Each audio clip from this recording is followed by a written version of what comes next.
Great. So I just want to say from the outset, we were originally intending to meet with you face to face, but obviously given the context, we can't, or we don't want to run the risk of infecting people. So as Amber will explain further on in the presentation, there is a very strong intention to come and meet you face to face, not once but twice. But in the meantime, please take our apologies for not coming and seeing you. We do appreciate that people like us turning up and speaking directly to them. Slide 2, please, Amber.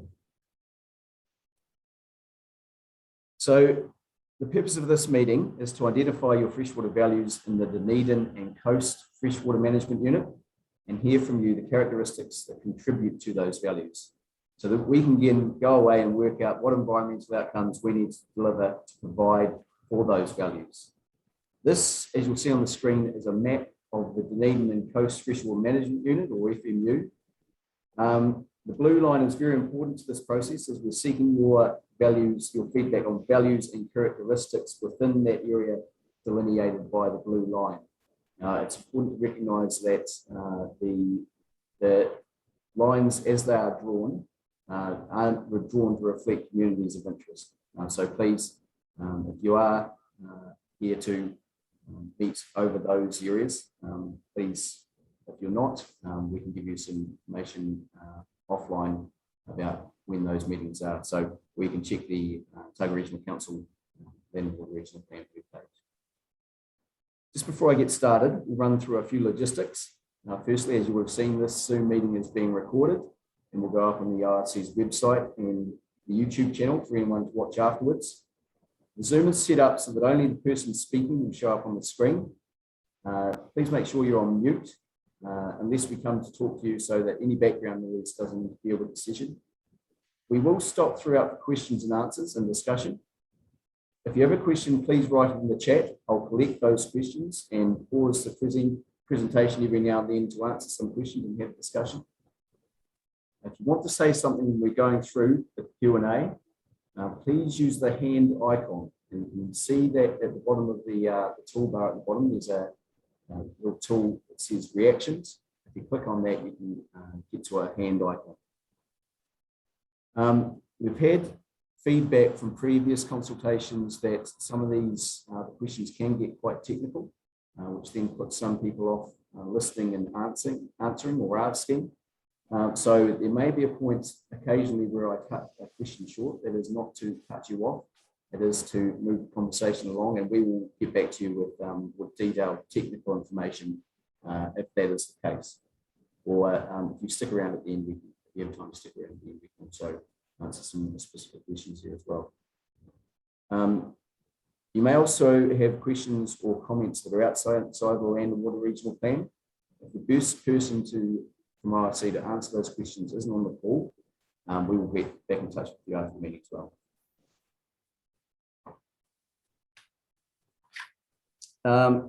Our project manager, Rachel Curry, is here to help via text message too if you're having trouble with Zoom, technical issues. She has provided her cell phone at the top of the chat box. So a few introductions. Paulette Tamari Aleph is mana whenua representing Te Runaka or Otago. Brendan Flack is mana whenua representing Putaraki Runaka. We have Tim Vile working for Okaha to support the mana whenua role in the development of the Land and Water Regional Plan. We have Amber Smith, who is the presenter today. And we have a number of ORC staff who are available to answer any questions as we go through. I'd like to invite Paulette to introduce the mana whenua perspective.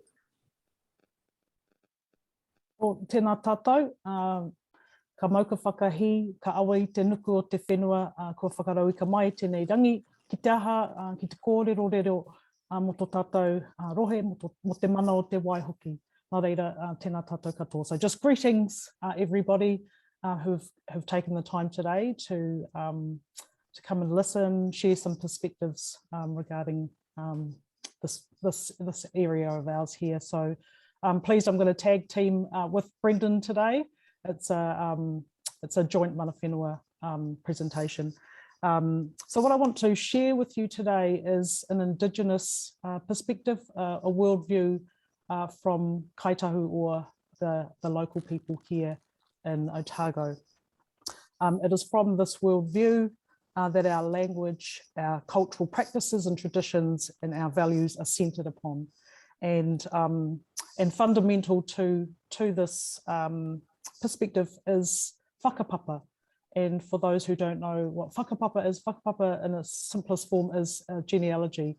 So talking about connectedness through those whānau relationships.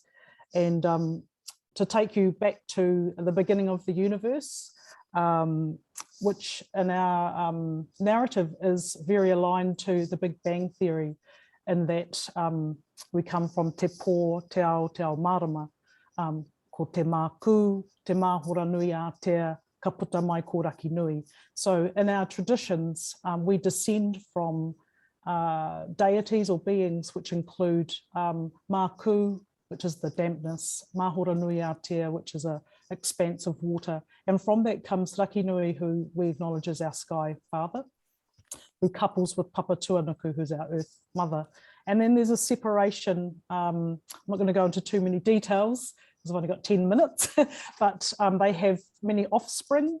And then there is a separation. And in those stories of that separation, there are many references to the creation of water. And so it is in the summer months that Raki, when he separated from his wife, speaks about those summer rains. And that is a show or a tohu, a display of his love and compassion and care for his wife. And so we see the mists that rise from the land, again, the creation of these water forms between sky and earth. And of course, we have Takaroa, who is the domain of the ocean. So we have this whakapapa down to the creation of human beings, ka ira takata, and to whom we belong to. So we belong to all these ancestors. And then we come to, I guess, the human period, where we acknowledge Kāi Tahu as our eponymous ancestor who first arrived on these shores, which we know as Te Waipounamu. And it's through his deeds and others after him that we see the shaping of the land fit for purpose for the future generations to come. And so with Kāi Tahu comes the people of Waitaha, Kāti Māmoe, Kāi Tahu, who are we collectively known today as Kāi Tahu Whānui. And so for Brendan and I and our people here in this area, we have long associations and very blended ancestry and whakapapa, and through that whakapapa we have obligations, because not only is the rivers, the oceans there to provide sustenance for us, but we have an obligation as kaitiaki, as descendants, to uphold and maintain that mauri, that mana. And when that is impacted, then there's measures that we need to take as those descendants. So hopefully I've explained to you a deeper worldview and a deeper connection and a way of our perspective in looking at our rights and obligations. And I think that when the national freshwater policy statement around water, te mana o te wai, especially those 6 key principles, really resonates with us and our worldview. So I'm going to hand over to Brendan, who's going to share with us how that's been embodied in this current generation. Kia ora. Kia ora, Paulette. Yeah, really good introduction. Yeah, just to pick up on that inherited stewardship that extends from those first people to set foot on Te Waipounamu. So as descendants, as Paulette said, of Rākai Hautu and those early Polynesian voyages, these days, Kāi Tahu, Kāti Māmoe and Waitaha descendants have responsibilities that are expressed in a modern world, and two of those examples are Taiapuri and Mā Taitai. Now, just want to talk briefly about the East Otago Taiapuri and the Waikawaiti Mā Taitai. So we can point to 2 decades of integrated, successful management of these customary protected areas. The committees themselves are 50% iwi and 50% community.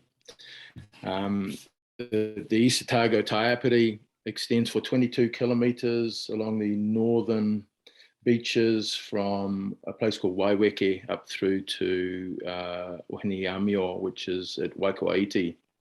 It encompasses 4 estuaries, and the Waikawaiti Mā Taitai is one of the few freshwater Mā Taitai that we have in Aotearoa, New Zealand. These 2 areas are right at the bottom of the catchment, and so therefore, they're heavily influenced by decisions that are made in relation to the rivers that flow into them. And as such, mana whenua are extremely concerned and extremely interested in the decisions that are made in our catchment and that relate to the fisheries that we manage.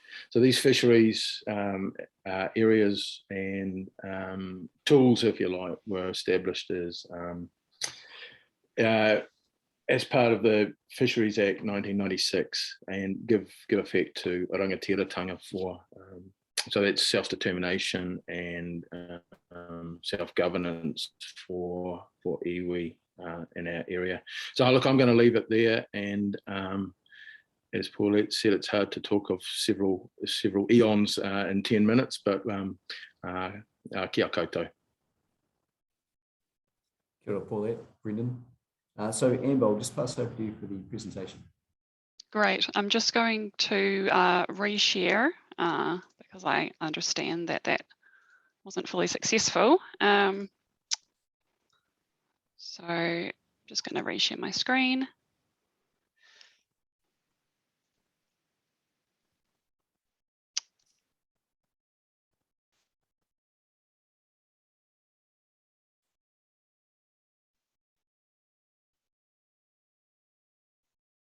Okay. David, can you just tell me if that has come up correctly, if that's showing correctly now? Yep, alrighty. So, kia ora koutou, ko Amber toko ingoa. I just want to say thank you so much to Paulette and Brendan for that awesome overview. I'm here today to talk about a couple of things. The first is the what, why, and how of the new Land and Water Regional Plan. The second is the vision and values for the Dunedin Coast FMU, how we will use your feedback and the next steps of the consultation. As David mentioned, please feel free to write any questions in the chat box, as we will stop to answer those questions in the middle and at the end of this presentation. So first up, what is a Land and Water Regional Plan? A Land and Water Regional Plan manages activities that have an impact on our natural resources, particularly freshwater, and sits above the district planning documents. In this case, the Land and Water Regional Plan will inform the activities that the DCC or Clutha District Council can undertake. For example, the taking of water for drinking water purposes. The plan will include objectives, policies, and rules. Rules will specify which activities will be permitted and which activities will require a resource consent. Why do we need a new plan? Our current water plan is out of date. It was notified in 1998, so it will be 25 years old by the time we notify our new plan. Our environment has changed a lot in these past 25 years. Increasing urbanisation, intensifying agricultural development, and climate change are having a real impact on our natural environment. The resulting degradation in water quality has many impacts. Declining biodiversity, threatened species, and risk to human health are just a few examples. Freshwater reform and the goal of improving fresh waterways within a generation has brought with it a raft of new expectations of the Regional Council. We are required to maintain our fresh water where quality is good and improve where it isn't. New legislation which will affect the water plan includes the National Policy Statement on Freshwater Management, which brings me to the next slide, the hierarchy of plans. The creation of the new Land and Water Regional Plan is governed by a number of legislative documents, starting with the Treaty of Waitangi. The Resource Management Act allows the use of natural resources whilst promoting sustainable management. The National Policy Statement for Freshwater Management is our guiding document in this plan-making process. It includes the National Objectives Framework, which ensures prudent management of water for future generations, and Te Mana o Te Wai, which Paula mentioned, and we'll cover in more detail in the next slide. Moving down the hierarchy, our own Regional Policy Statement and Land and Water Regional Plan together provide the framework and leadership to fulfil these requirements. And lastly, any future district plans will in turn need to give effect to the Land and Water Regional Plan. As I mentioned, Te Mana o Te Wai is a central concept in the National Policy Statement for Freshwater Management. An important part of Te Mana o Te Wai is that it recognises that everybody has a responsibility to look after our water. Te Mana o Te Wai refers to the vital importance of water. When managing freshwater, we first must consider the health and well-being of the water. The second priority is the health needs of people, such as drinking water. The third is the ability of people and communities to provide for their social, economic, and cultural well-being. This concept is also central to the management of stormwater, wastewater, and drinking water. So I've covered the what and why. Now let's move on to how. As mentioned before, iwi are with us every step of the way during this process, from consultation to plan drafting and through to notification. We are taking what we know from past consultations and building on that knowledge. The Regional Policy Statement, which we consulted on during 2020, contains visions for each FMU or rohe, which feeds into the values and outcomes of the new Land and Water Plan, as you will see on the next slide. Alongside that, we have several work programs, including environmental monitoring and economics, which give us a better understanding of the interdependencies around water, its uses, and its current state and trends. Finally, the reason that you are all here, we need to engage with our communities to find out what you value in the natural environment. This will help us make a plan that achieves those outcomes. Right, another how slide, and it's a more technical one. So I'm going to talk through this example. Firstly, a freshwater management unit, or rohe, is basically a water catchment on a scale that we can manage. Otago is divided into 5 freshwater management units, or FMUs, with the largest, the Clutha Mata O, divided again into 5 rohe, which means area. Our Regional Policy Statement contains freshwater visions for each FMU and rohe, which I will cover in more detail in the second half of this presentation. I'm now going to run through the policy process example that you can see on the slide. And I want to emphasise that this is an example only, not what will necessarily end up in the plan. So one of the freshwater visions for Dunedin and Coast FMU in the proposed Regional Policy Statement is reduction of urban discharges so water is safe for human contact by 2040. We translate that vision into a value, for example, water quality, and a characteristic such as risk of getting sick. With your feedback, we can create an outcome such as Dunedin's urban streams are safe for swimming and wading throughout the year. Next, our science team will identify the attribute, which we will need to measure to know if we are achieving our goal. In this case, the attribute example is E. coli, which I'm sure most of you will be familiar with. So Dunedin's urban streams will have a target attribute state, for example, no more than X amount of E. coli at any given time. To achieve this outcome, we will then set limits on water and land use activities, which could contribute to high levels of E. coli in urban streams. An example of a rule in the plan would be no untreated wastewater discharged to water. And after that slide, I think we will pause and I'll just ask David if there are any questions. Got it, but before I just want to apologise to the number of councillors on this presentation, particularly Councillor Brian Scott, who I was meant to throw to for an introduction. So, Councillor Scott, if you don't mind, I will pass to you at the end for a bit of a summary from your perspective as well. So are there any questions up to date? Amber, you talked about collating technical info and new and existing technical info. If I am interested in that, I go to the Freshwater Management webpage to get that information. And as you're saying, as we develop economic impact assessments, science, policy, we will be keeping people up to date on that webpage. So please keep it, if you're interested in the Dunedin Coast FMU, please keep an eye on that Dunedin Coast webpage. Apart from that, I haven't had any questions come through, so I think we might tick on.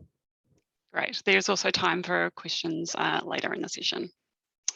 So I will continue. Okay, this is the second part of the presentation. I'm going to discuss the vision and values for the Dunedin Coast FMU, the 3 stages of consultation, and how to submit your feedback. In front of us is the Dunedin Coast FMU long-term vision, which is part of the proposed regional policy statement.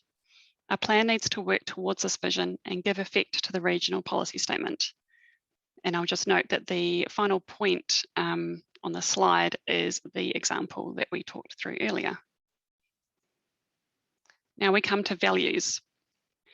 A value is something that you treasure or that is important to you. And at this stage, it would be great if you have any values you'd like to share. They can be values which are on the screen or other values you think of. Feel free to write these down in the chat box, or you can raise your hand to share your value with us. The National Policy Statement for Freshwater Management, our guiding document, directs us to include compulsory values, which you'll see on the left-hand box. Values that must be considered are in the middle box, and then we must identify with community any further values that are relevant to your FMU. We will be asking you to share your values with us through an online survey, which I will demonstrate at the end of the presentation. So for me, as a Dunedin and Coast constituent, reliable, high quality drinking water is an important value, and it's something that I want to see maintained for future generations, including for my children. I'll show you how you can give us feedback like this in our survey. So just before you kick on to that, Amber, just Yep. a couple of questions. I noticed a big 2040 in the background to that visions. What does that mean? And I guess, is it a big end goal? What does it mean in terms of the date? All right. So 2040 is when we want to see the Dunedin and Coast FMU vision come to life. It's a high level vision, and of course it's an aspiration, but it's something that we then need to take steps on the ground to achieve. So it may not be a case of getting to 2039 and then doing everything in a rush. I think the Land and Water Regional Plan will have steps that spell out how we're going to get there. Exactly, that's right. You referred to the proposed regional policy statement. I think it's also worth pointing out what that document is, and particularly if I don't like where the big line is drawn, the big blue line at the start of the meeting, what can I do about it? Where are we at in that process? Where are we at in the process of the proposed regional policy statement? Regional policy statement. I might ask Anita to take that question, David, if she's available. Sure thing. Thanks, Amber and David. Yeah, David and Amber have both mentioned that the visions are in the RPS, or the proposed RPS. That was notified in June last year and has had submissions on it.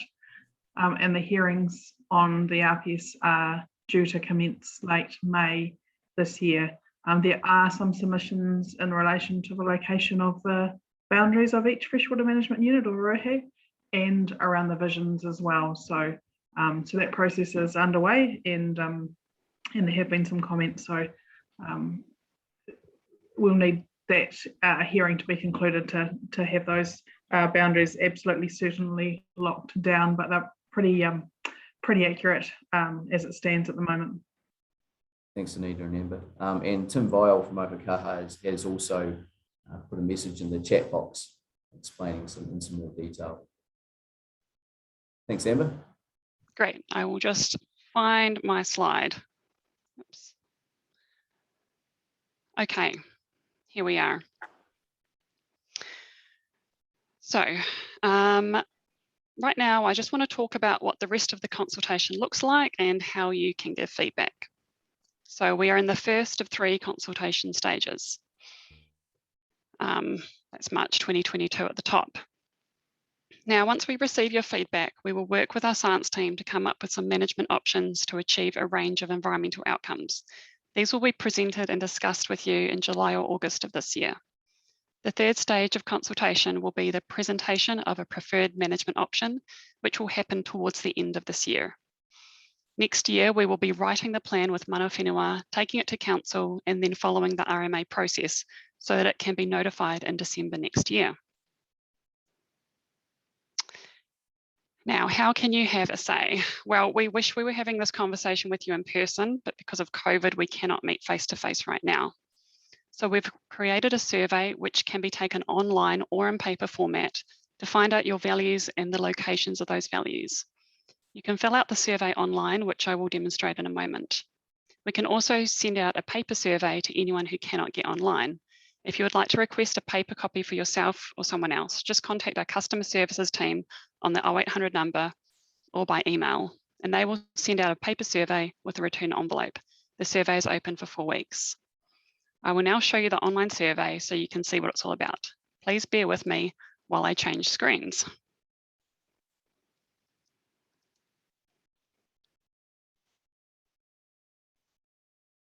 So here we have the Otago Regional Council website, and you can see on the main page is the land and water plan. Get involved.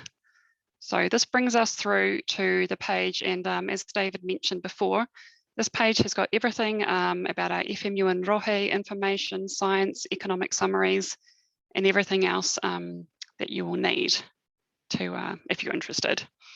As we scroll down, you can see that we have the map of the FMU and rohe, so you can figure out exactly where you are or which area you want to give us feedback on. You can see as I scroll down the online meetings, and if we scroll down a little further, here's the survey. So you can just click on here to take the survey. Here is the online survey, and I just want to emphasize again that the paper version asks exactly the same kinds of questions, precisely the same questions. So we have here just some instructions. You can do this survey for different rohe or FMUs, but you will need to do a separate survey for each one.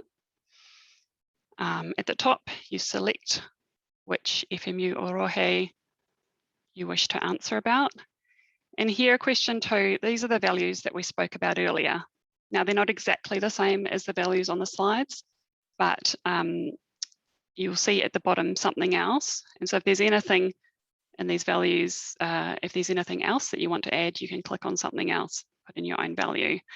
Now, when you click on a value, for example, swimming, it will pop up with a whole bunch of questions about swimming, characteristics such as temperature, depth, clarity of water, color, smell, water current.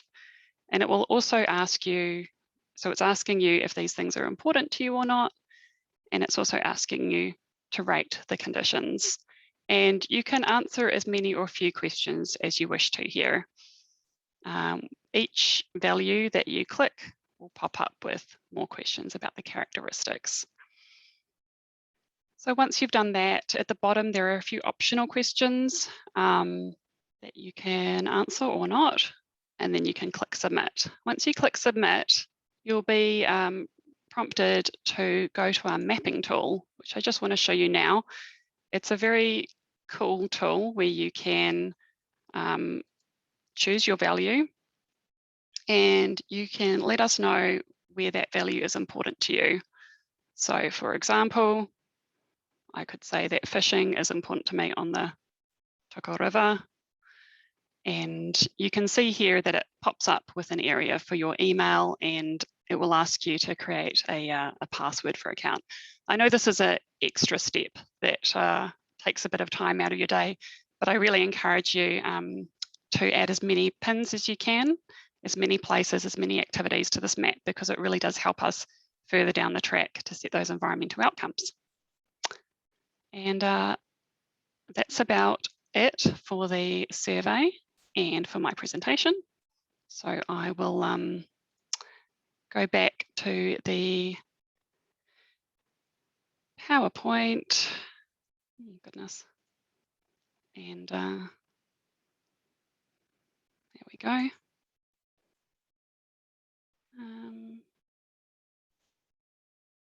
I'll throw back over to you, David. Got Amber.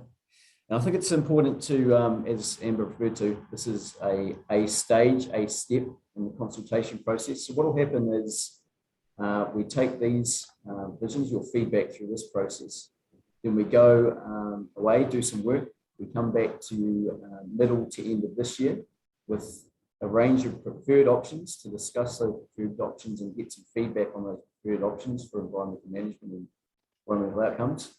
And then we come back after that for a third time to discuss our preferred option. And that gives you something to shoot at in terms of us putting something on the line, explaining why based on the feedback we've heard, and then provide feedback on that specific option. So the online survey for the Dunedin Coast FMU closes on 28th, is it March or April? It's the 14th of April. 14th April, sorry, that was my fault. So it's important to note that also there are other feedback processes on the other FMU or rohe. Those close at different times. So if you are interested in the other FMU or rohe, please have a look online on that specific web page. It's also really important if you have people who may not be aware of this meeting or the survey itself, please get in touch with them and encourage them to provide feedback. And if you, as Amber said, if you need a paper copy, then you can get in touch with our customer services team. A couple of questions in the chat. Simon. Sorry. Boundaries of the Dunedin, sorry, no, I'm not seeing job with. Do you feel the survey is somewhat leading as the answers? Once again, recreation and nature has higher priority than human and economic consequences. Amber, do you want to talk about that, or would you like to throw it on anyone? There are quite a number of questions which cover ecological processes in there. For example, clarity of water, depth of water, temperature of water, that's all around native freshwater species and habitat. So I understand on the face of it, it looks like it's all about swimming and camping, but I would say it is quite balanced with a variety of ecologically based questions, and that's definitely a big focus for us. I think, Simon, as you probably know, there's a national policy statement, that national direction around the freshwater management also refers to specific values in the national objectives framework. So to an extent, the values you see in the survey are driven by those requirements. But that doesn't mean that less weight is given to the human and economic consequences. That is very much up to the people responding to the survey. So don't take the number of questions or type of questions as being indicative of us trying to cut across specific values. So if you feel very strongly about human and economic uses, including the impacts on your community, then please do provide that feedback through the survey. Do we have any other questions?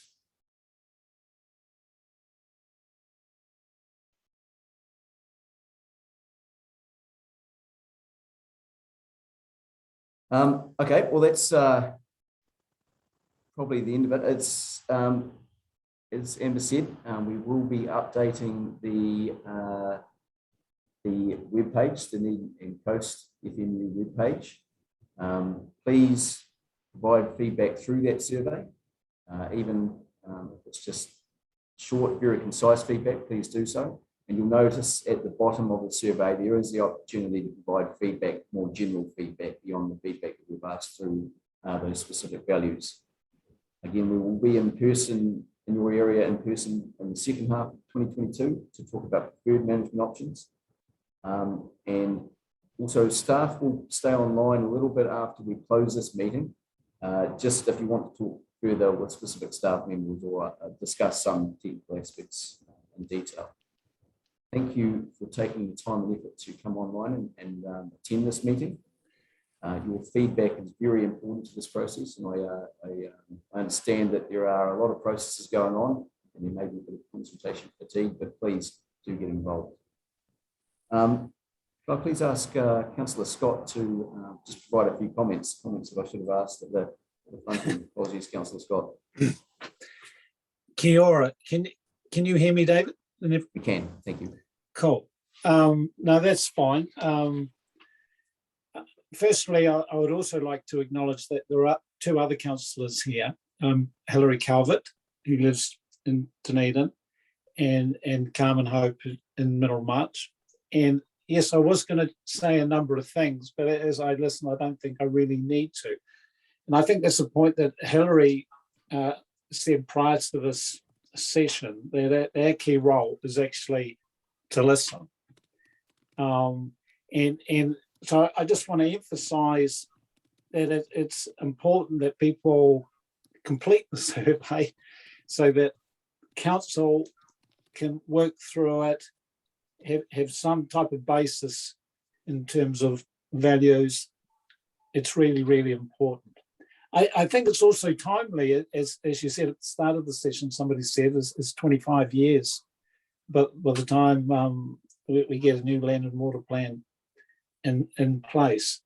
So that's good. I'd like to respond to Simon's question, and I think you answered it well, the different staff comments. Like Simon, as I understand it in the survey, you have got the opportunity to make comments, whatever comments you may want to make. Is that fair, David? Yes, yes. Not just on the values, but also, as you say, at the end of the survey is the opportunity to provide feedback. Yeah.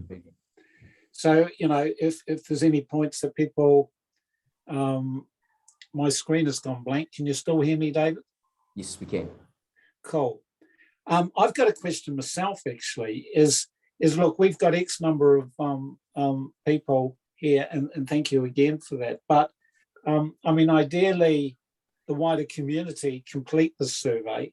So, I mean, how does that actually work? I'm assuming that you don't have to attend this meeting to fill in this, complete the survey, that anybody can and do it. And maybe you could just tell us a little bit about how you're expecting people to know about the survey, to complete the survey. Any comment on that? Yeah, thank you, Councillor Scott. That's a very good point. And in fact, attending this meeting and providing feedback to this meeting isn't sufficient. So I really encourage you to get onto that survey. So we are, there are a number of the environmental implementation team online. They are spreading the good word. We're also doing a lot of communications and social media, but we are also very much relying upon you to get your networks involved. I should also say we've been constantly communicating with a range of stakeholders and asking them to pass on the survey and meeting details as well. Yeah, and maybe as a final comment, look, half an hour ago I walked through the door and I've spent a period of time at Dusky Sound, and you know that's a beautiful wilderness area, you know, full of character and so forth, and it's got pristine fresh water going into the sound, and but then again, it's, you know, it's got its issues. There's pests and so forth, and whether it's freshwater pests or whatever. But I'd just like to make the point that from my perspective, that the Dunedin Coast is equally as beautiful and full of character. Yes, we have our urban and our rural obligations, and we need to make a living and so forth, but we also need to care for our rivers, care for our estuaries. And I'm really looking forward to see how this group and our community group, you know, prioritise their values, and thank you. And just encourage again, you know, complete the survey, and if you're talking to other people, encourage them to complete the survey. Thank you. Thank you, everybody. Thank you, Councillor Scott. And before we pass over to Paulette for the karakia. Yvonne has just asked a question. The biggest polluters of the coastal area are the urban discharge of sewage and stormwater. How do we propose treating this to freshwater standards, or how will the land and water regional plan respond to those specific pollutants? Yep, so I can take that, David. You're exactly right, Yvonne. So we're working closely with the TAs on this issue. We're meeting with them currently, and it's all about, you know, the standards that we put into this plan, they will then have to follow. So absolutely, that is a massive issue for this urban area. Anita, is there anything you'd like to add to that? I think the key message is that this is everyone's responsibility to address, so urban and rural, and it is important that we all have or understand the requirements placed on us to improve water quality and to make sure that we achieve the vision. So Amber's right, we do have a program to meet with the TAs, and we're just starting to shape up what our urban water responses will be that will also go in the plan. Thank you, Anita and Amber. And Tim, thank you very much. That, as you said, territorial authorities, for example, Dunedin City Council, so the City and District Council, territorial authorities. Are there any other questions before I pass over for karakia? No, Paulette, can I just invite you to provide a karakia? Well, kia ora, David. Ngā mihi kia tātou, i o tātou whakaro i a tātou kōrero hoki te rangi nei, me whakakapi i te tahi karakia. So just thanking everybody again for sharing their views, questions, and offering perspectives, and just closing us off with a karakia. Kia tau te mana ki taka o te wāhi karo, ki roka ki tēnā o tātou, kia mahia ka hua mā kihikihi, kia toi tū te whenua, kia toi tū te wai Māori, te wai tai, kia toi tū te takata, kia toi tū te reo Māori mo ake tonu atu, tūturu whakamaua kia tīna, haungi e, hui e, tai ki e. Kia ora, Paulette. So that concludes the meeting.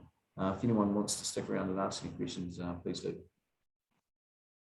Thank you, David. Thank you, Brian, and everyone else. Kia ora. Kia ora. Kia ora. Kia ora, thank you. Kia ora, Brian. Ta.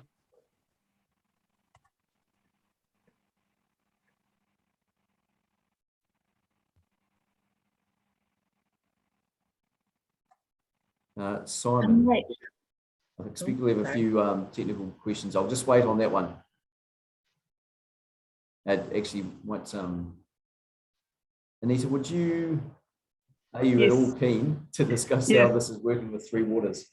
Yeah, so Simon, you always like to really complicate the questions, so I'm really pleased you're here and doing that. Look, we had a chat the other day around the urban water space, and where we landed essentially is it doesn't really matter who owns the pipes, the standards are the same. So we're treating it just like it's the outcome that we're looking for. If the TAs have the pipes, then it'll apply to the TAs. If it's a centralized system, then it'll apply to them. So it's the only way we can treat it, and that's what we're doing. Yeah, no, cool. That's really all I wanted to know, that it's progressing as per whoever ends up owning the pipes and manages it. There'll be a set of standards that they have to comply with. Cool. Absolutely. Yeah. And there's so many pieces of there's so many moving parts, right? So you've just got to take a track and go with it, and unless something changes, but that's the intention. I guess that from my point of view, so long as the standards are set that can be met or are lined up with whoever the entity is, whatever it is, that's all we can do, because I don't want to have to do it all again, kind of is where I'm going with that. You and me both.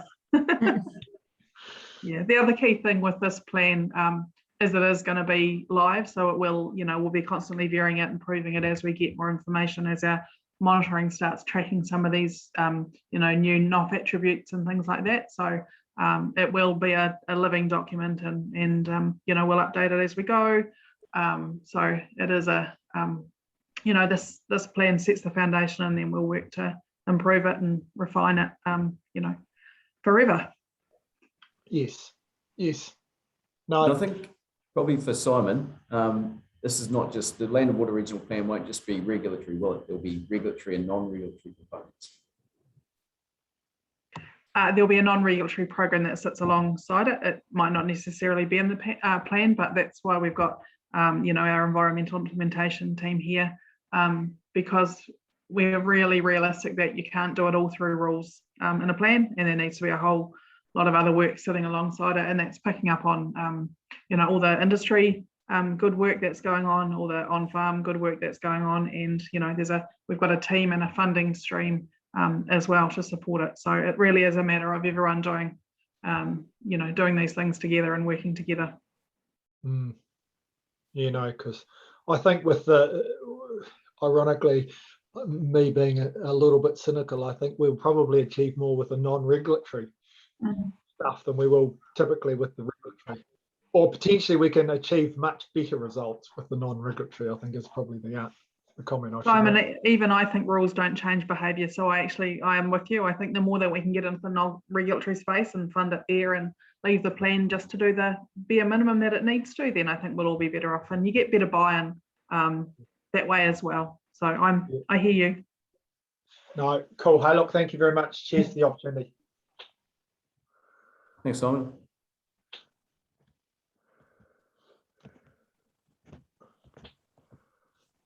We've got any other questions or comments from anyone else? Please feel free to just unmute yourself and jump on in.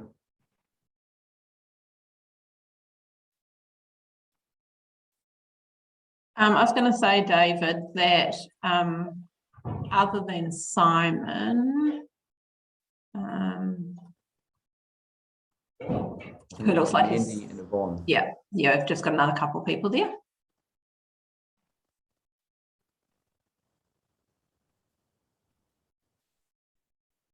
I hope we didn't bore you and you've wandered off to get lunch.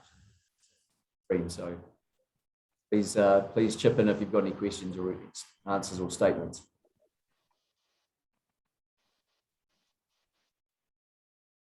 Thanks, Mandy.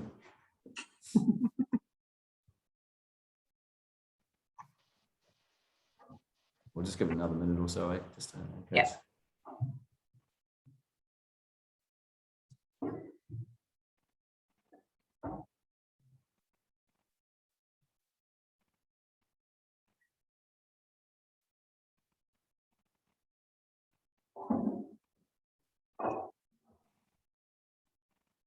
Might be it, David.